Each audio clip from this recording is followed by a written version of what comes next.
Welcome back, everyone. After a brief traffic-riddled hiatus, my music is here again. And this is episode 505. For those keeping track, our leadoff man, as you know, is Fred Whitlock. After 5 years of silence, Jenny Scheinman, the violinist and sometimes a singer also, has come out with a new album, All Species Parade. And this is a jazz album. It's all instrumental and it's a great album. And it features three extraordinary guitarists on the album: Bill Frisell, Julian Large, and Nels Klein. He's on two cuts. The album is just tremendous. I find her violin playing style just vibrant. And it starts off with a song called Ornette Goes Home, a tribute to Ornette Coleman. And she gives plenty of space to the players, so you get a every cut is well-rounded and vibrant. And there's most of the album is a tribute to where she moved to out of New York to Humboldt County.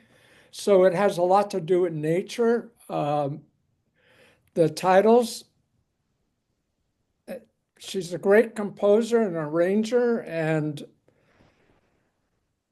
I feel like each cut has tremendous value to it. The players, like I said, shine on this. Lost Coast is a great song. Every Bear That Ever Was. Uh, it's a mixture of free jazz and straight ahead jazz on some of the cuts. There's a great groove of almost sounding like surf music on the cut Cape. And like I said, this is a luxurious soundscape for the ears. Great album.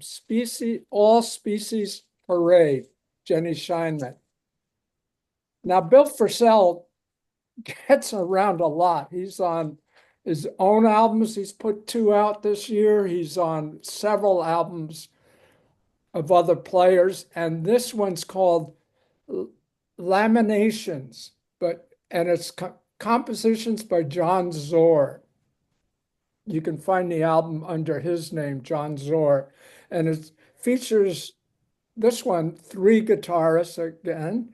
Bill Frisell, Julian Large shows up, and Guyan Riley, which is the son of minimalist composer and experimental classical musician Terry Riley, who's famous for In C. And it turns out Riley has a number of albums under his own name, and all three guitarists are playing acoustic. And this is a new album, and it's dedicated, and the compositions by Zorn are all based on Dylan Thomas. It's great warmth to it, great moments. It's seductive and profound at the same time. The players glide, the notes just glide out from each guitar.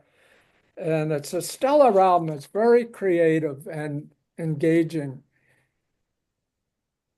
Another guitarist, Peter Bernstein, he has numerous albums out. He's been around a long time. He has an endless list of recordings that he's under his own name and what he's been on behind other players. He's been recording since 94.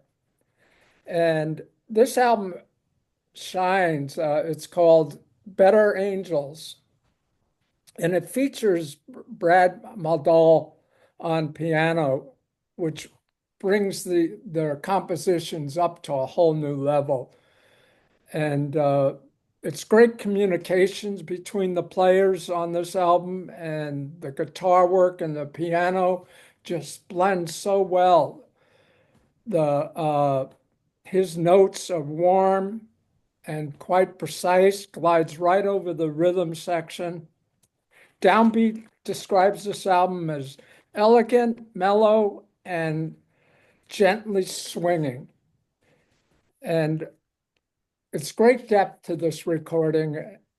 And I like his playing. I like the way it's introspective and has great dialogue, and it's organic and very compelling album. Great chemistry on it between the players. Then I was playing the other day an album by the Secret Sisters, and I thought, gee, they must have a new one out. I haven't heard anything by them in a while. And I looked it up, and sure enough, in March, they came out with their fifth album, Mind, Man, Medicine. Now, these twins had an up and down career because they've had problems with, of course, with labels, and then they started producing their own records. Brenda Kyle saved their career by producing a couple albums, but this one is produced with John Paul White, who used to be with the duo Civil War. And he plays acoustic guitar in some of the cuts. Larry Campbell, the guitarist who plays with Dylan sometimes, is on this album. And it's dramatic, and it's the vocals and harmonies are beautiful, and the words are deep and filled with insight, and songs about humility, relationships, parenting, life going through transformations. It's full of compassion and honesty, and the sisters just blend so well. It's a great album of country rock, folk rock, and Americana. And their harmonies, like I said, are just gorgeous, and their voices just shine on this album, as always. The last album, this woman is no surprise to anyone, Lucinda Williams.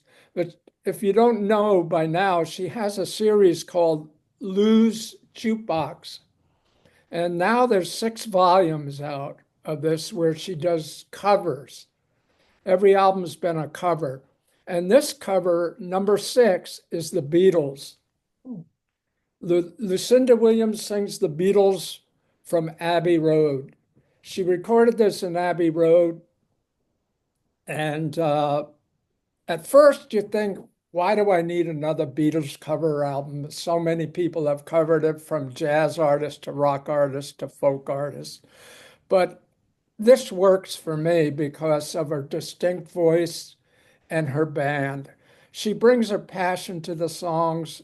She brings them up to her own level of Americana rock music, and her band just cooks on this album. They wrap it up a notch. They bring it up a notch, and she does some songs that are not usually on a Beatles tribute album, like Rain, Your Blues, I'm So Tired. She brings it tunes. The guitar work is great on this album. Of course, she doesn't play guitar any longer, but her guitarists are just rocking on some of the cuts. And the structure she brings to each number is skillful, and she interprets these very well. And I would suggest looking into the whole series of Lou's Jukebox by Lucinda Williams, especially this one, The Beatles. Concur with that. I listened to quite a few of them, and I thought she did a much better job with the Beatles than she did with the Rolling Stones. Yeah, Who else did she cover? excellent job. She covered, let's see, Tom Petty, Yeah, Dylan, the Stones. She did a country album of old country tunes. She did a soul album, soul music, R&B. And then she did a Christmas album, and now a Beatles album. I'm gonna have to check that out. I really like Cindy Williams. Don't do the math. That sounds like What 7 volumes. John Zorn, when damn, that guy does not stop. He always continues to collaborate with a whole lot of artists. It's amazing, isn't it, when you look It's at his list of work, his everything, collaborations and his solo work? everything, Unbelievable. everything. I'm just like, man, what can this guy not do? I think he's done it all. He's done it all. So, Yeah, I think, some people stay away from Ozzy, his stuff because they think it's too avant-garde or something, but he's put out his collaborations are just beautiful. yeah, yeah, yep. Happy note, we're going to head to a very surprising next episode. Find out in the next episode of Fine Music.